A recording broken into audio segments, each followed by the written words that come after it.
viewers need to know? How did this play out?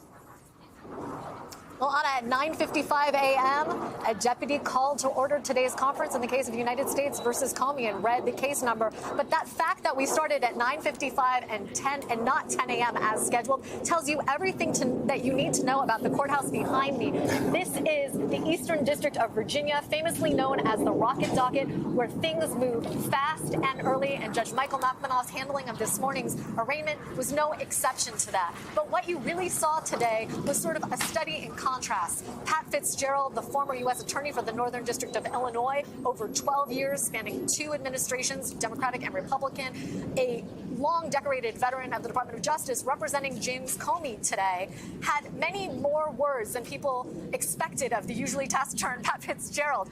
And on the contrary, we heard sort of relatively little from the government. And that's because the government was represented in court today, not only by the U.S. Attorney Lindsay Halligan, who did not say a word to the judge, but by two new prosecutors that only entered appearances in the case this week, Tyler Lemons and Gabriel Diaz. They were brought in from the Eastern District of North Carolina, not the office that's adjacent to this courthouse or even across the river in D.C. That's because, according to reporting from our colleagues, there is no one in the Eastern District of Virginia that was willing to take on this case, a case that veteran prosecutors in this office recommended never be brought. We have a two-count indictment charging James Comey with one count of misstatements to Congress in connection with some September 2020 congressional testimony before the Senate Judiciary Committee, and another much more nebulous count charging him with obstruction of Congress for additional false misstatements that are not enumerated in the indictment. So one of the discussions today was Pat Fitzgerald really asking the judge to make sure that the government is sort of meeting its burden to disclose what this case is even about. For example, who are persons 1 and 3 mentioned in the first count of the indictment? Also asking for paperwork relating to the appointment of Lindsay Halligan, the interim U.S. attorney. Why is he asking for that? Because he told the judge that he intends to make two motions right off the bat on October 20th. One, alleging that Jim Comey was selectively and vindictively prosecuted in retaliation for speaking out against President Trump. And secondly, because Lindsay Halligan, according to them, was unlawfully appointed as interim U.S. attorney, and therefore they need to see how she was appointed, when, and by whom. All in all, we have a trial date now of January 5th. Again, I mentioned this is the rocket docket where things usually move fast, and sometimes even within that 70 days afforded under federal statute for defendants to have a speedy trial. Judge Nachmanoff was reluctant to let it go beyond the speedy trial clock. That would have set a trial of December 17th. But because of the defendant's own preference for pretrial motions and the government's representation about the complexity of discovery here, as well as the presence of some unspecified classified information, he said he'd be willing to let that trial date slide to January 5th. Whether we get there on January 5th is going to be a bumpy road between here and there. Ken, you've been following this case from the very beginning and have been out front in the reporting about an indictment coming and what has transpired since. What stands out most to you about how things went this morning? Well, I just think it's so interesting that James Comey's lawyers are telling the judge, we don't know what this case is about, really, because none of the rest of us do either. I mean, we have some reporting that suggests what we think it's about. It's about James Comey saying that he never authorized an FBI employee to be an anonymous source in the press. And this indictment contends that, in fact, they have some evidence that he did that. Although the key witness, apparently, a man named Dan Richmond, is not saying that. That's not his account, so he won't be a good witness for the prosecution. So again, it just raises a host of questions about why we're even here, why this case has been brought. And then I'm also just, one thing we haven't heard much about is the fact that James Comey, this wasn't just an arraignment. He surrendered today. And remember, we talked about this earlier, there were people in the Trump administration that wanted him to be arrested and perp walked. And a particular official in the FBI in the Washington field office said no to that and stopped that from happening. And that person has been fired.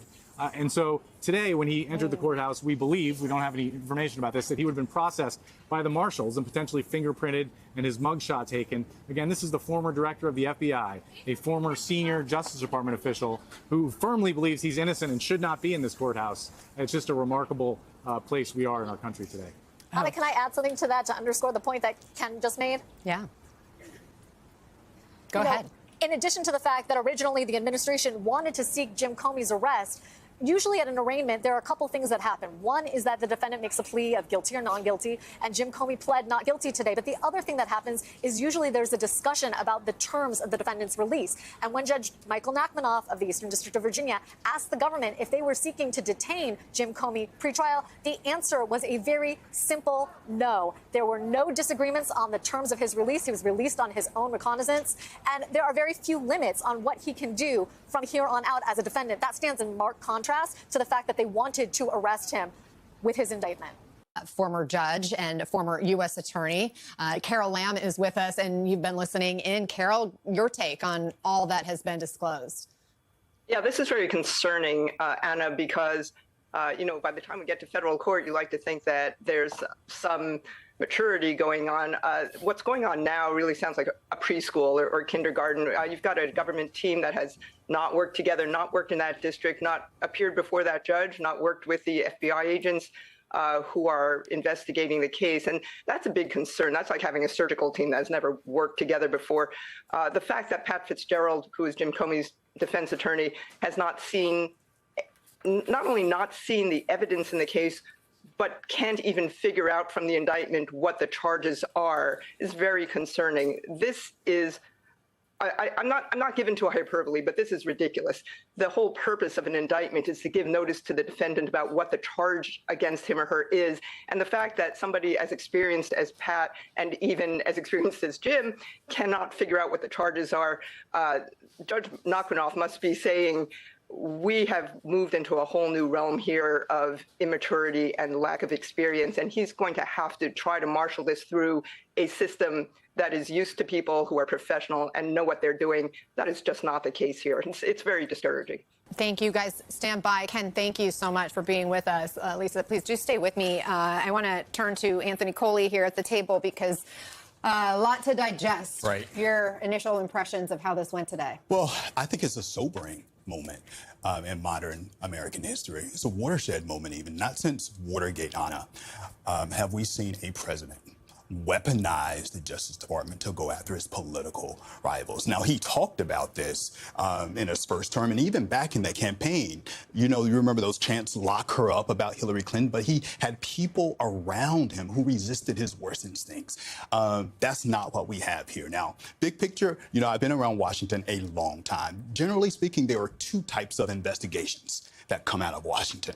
You've got the criminal and the civil investigations that you typically see in the Justice Department, where you have, in those situations, you have FBI agents, you have investigators. They just follow the facts. Yeah. The facts and the law tell them where to go next. With political investigations, and we typically see this with political actors in Congress, right up the street, members of Congress, they start the process with the end in mind. And then they take a series of steps to try to bring about the political outcome that they want. And that's what Trump has done here. He has corrupted the Justice Department and put aside facts and law and replaced it with revenge and vengeful politics. That's what's going on right now.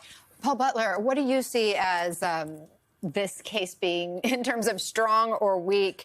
We had initial impressions when the indictment was brought, but given what happened inside the courtroom, some of the conversations that took place between the judge and the lawyers, does it give you any more confidence that this could be a legitimate prosecution?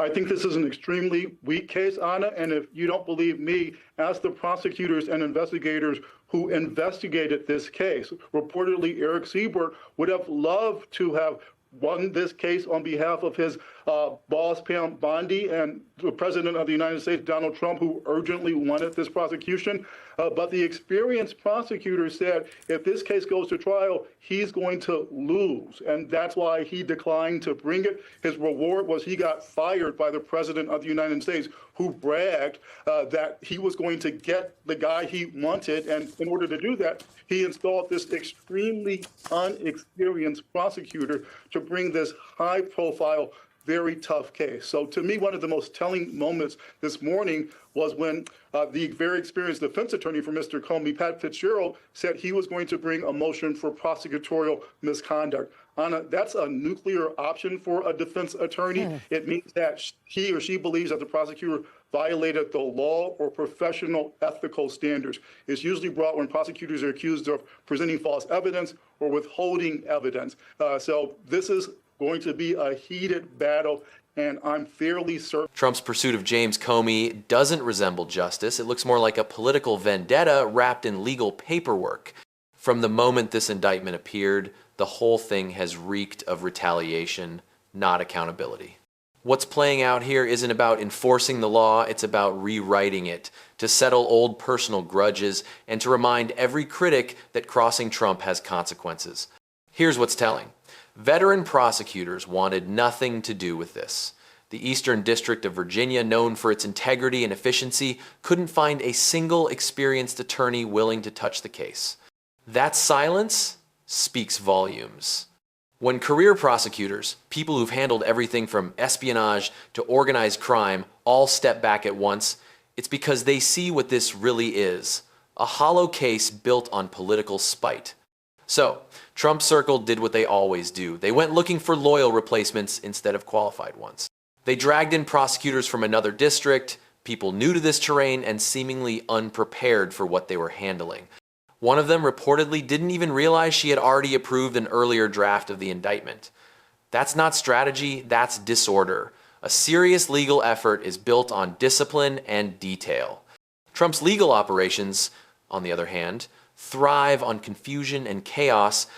The motivation couldn't be clearer. Trump has been obsessed with Comey ever since the Russia probe. To him, Comey represents the era when the Justice Department dared to act independently before it was turned into a tool of political control. Now, surrounded by loyalists who echo his every word, Trump's finally doing what he's always wanted, rewriting the past by punishing those who defied him. The charges themselves? Barely coherent. The indictment reads like a rough draft, vague, clumsy, and strangely incomplete. Even Comey's defense team reportedly can't figure out exactly what the government claims he did wrong. When an indictment can't articulate the alleged crime, it's not justice, it's theater. And the timeline makes it worse.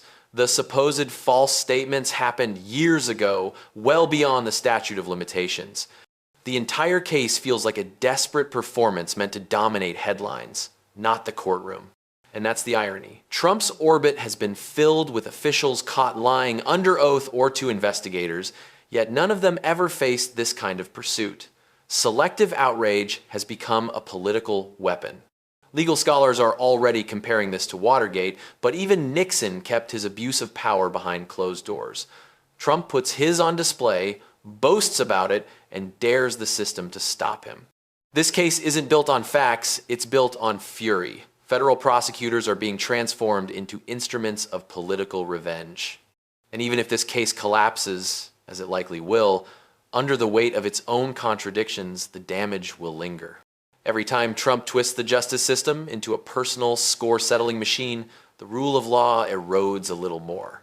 What replaces it is dangerous. A world where guilt is assigned by power and freedom depends on loyalty.